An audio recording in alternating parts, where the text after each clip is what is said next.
And America's special envoy for Haiti has resigned amid a deportation scandal.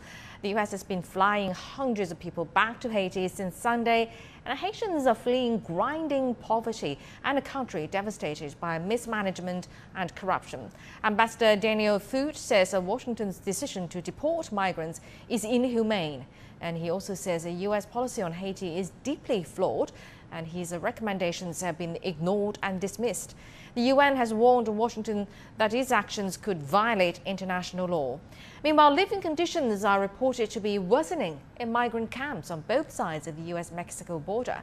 Franc Contreras reports from the Mexican side. The Haitians are camped out near the international bridge separating the United States and Mexico. They're living in this park on the Mexican side of the border, the temporary home for hundreds, perhaps 1,000 Haitian men, women, and children who fled their Caribbean nation after the 2010 earthquake.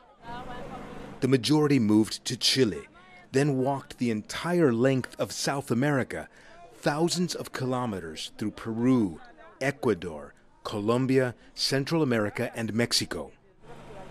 Here they received donated clothing and sanitary supplies. Free medical treatment comes from the NGO Doctors Without Borders. It's a safe place where they can rest and recover. An official with Mexico's National Human Rights Commission is taking down people's names and learning that many of the migrants have traveled from as far away as Brazil and Chile, checking to see whether or not they're eligible for asylum here in Mexico. This woman gave only her first name, Catherine. She traveled with her husband from Chile with no immigration documents. We spent too much money in Peru and later went through Colombia and the jungles of Darien Gap in Panama. Many people died there, and in Costa Rica, Honduras, and Guatemala. My husband spent $8,000 to bring us here to Ciudad Acuña. 28-year-old Nico and his girlfriend tried entering Mexico, but he says it was too risky. For that reason, we returned here to Mexico to be more at peace.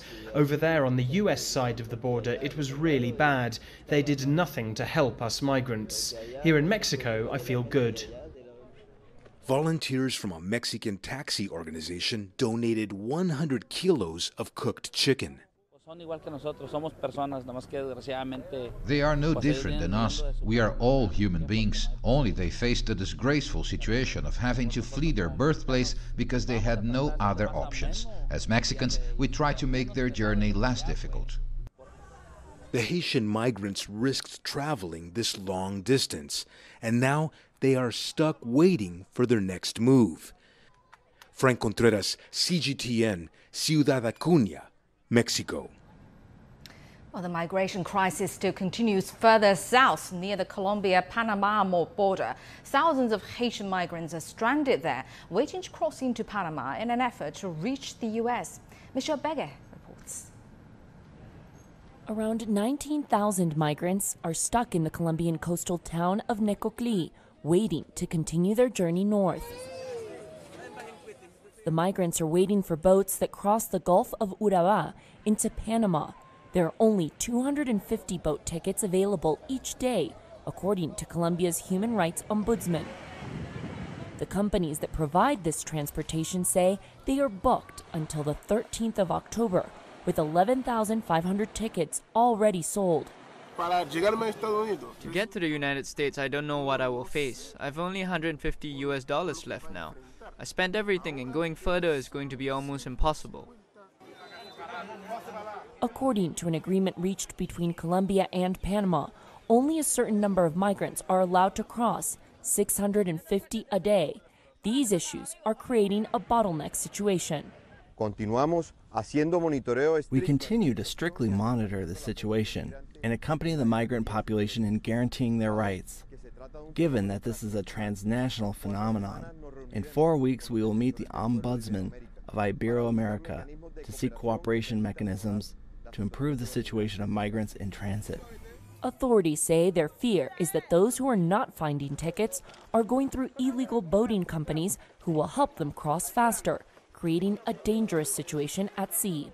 The Colombia-Panama border is a key crossing in the migration to the United States. Officials say so far this year, 50,000 migrants made the journey through this border. The migrants in Necoclí are mainly Haitian families trying to flee the hardships at home. Everything is very difficult for us, but that's the way it is. We have to emigrate to look for a new life. Things are very difficult for us Haitians.